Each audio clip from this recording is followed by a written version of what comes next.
Ici, au Centre de conservation du Louvre, une première phase de restauration s'achève avec l'assemblage des 50 premiers mètres carrés de pavement.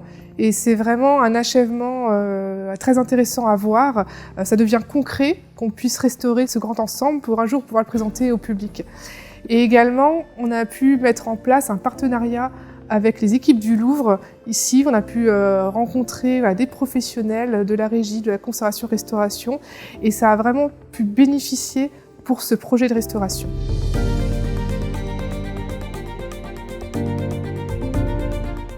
En 2017, le Louvre, la région Hauts-de-France et la communauté d'agglomération de Lens-Lévin ont fait en sorte d'organiser ensemble un projet scientifique autour des collections du Louvre. C'était une opportunité pour les collections publiques des Hauts-de-France, pour les collections des musées, pour les mobiliers archéologiques, que d'avoir un lieu de conservation permettant également des projets de restauration de ces collections.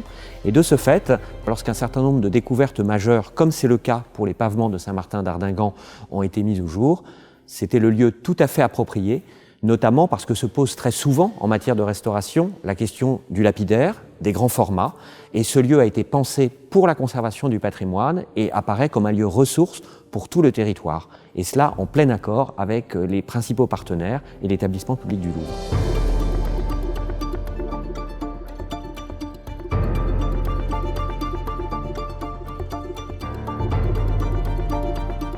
Le centre de conservation du Louvre a vocation à être ouvert également aux collections régionales de manière tout à fait spécifique pour des accueils temporaires, le temps de travaux par exemple, mais aussi pour la réalisation, pour l'hébergement d'opérations de conservation, restauration, notamment sur des éléments monumentaux, puisque nous avons la possibilité d'accueillir des restaurations de ce type avec 1700 mètres carrés consacrés à la conservation-restauration.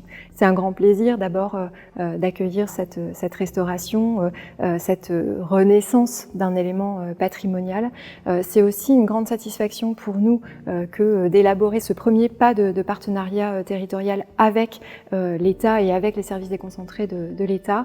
Je crois que c'était essentiel de pouvoir participer à cette redécouverte du pavement d'Ardinghem parce que nos espaces sont finalement les seuls à permettre cette remise à plat dans l'ensemble du pavement et parce que c'était aussi l'occasion pour nous d'avoir un premier temps de valorisation de ce qui se passe chez nous et qui finalement n'est pas accessible au public habituellement.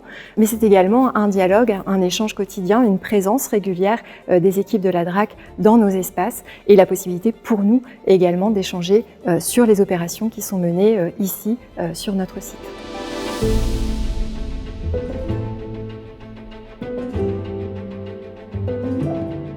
Enfin, ici, on peut retrouver le décor. C'est vrai que pour l'instant, on travaillait sur des petites surfaces. Et là, le fait d'assembler les carreaux les uns aux autres, là, on arrive en plus pratiquement aujourd'hui en phase finale à l'intégralité des 50 mètres carrés. Et là, on peut vraiment retrouver le décor bicolore de damier et les grandes lignes directrices faites par des fleurs, des carreaux verts. Et ça, on l'avait en vision sur le plan d'illustration, mais on ne l'avait pas encore, nous, personnellement, vu.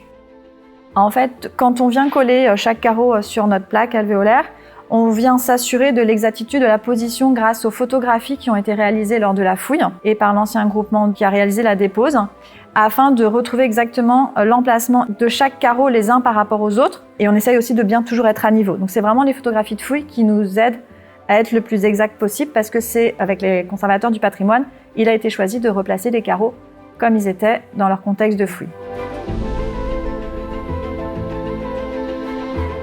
Il y a plusieurs lacunes sur ce pavement. Soit il manque un carreau au milieu de d'autres qui sont en bon état. Donc là, il a été décidé de refaire des carreaux en plâtre qui sont teintés en surface, en couleur, mais sans reprendre les motifs, parce qu'on n'est pas sûr exactement des motifs qui ont pu être utilisés. Et après, pour les grandes zones lacunaires, il a été décidé de refaire comme un mortier de la couleur du sable qui était sur fouille. Et donc c'est cette couleur qui a été choisie pour mettre sur les mortiers des grandes zones lacunaires.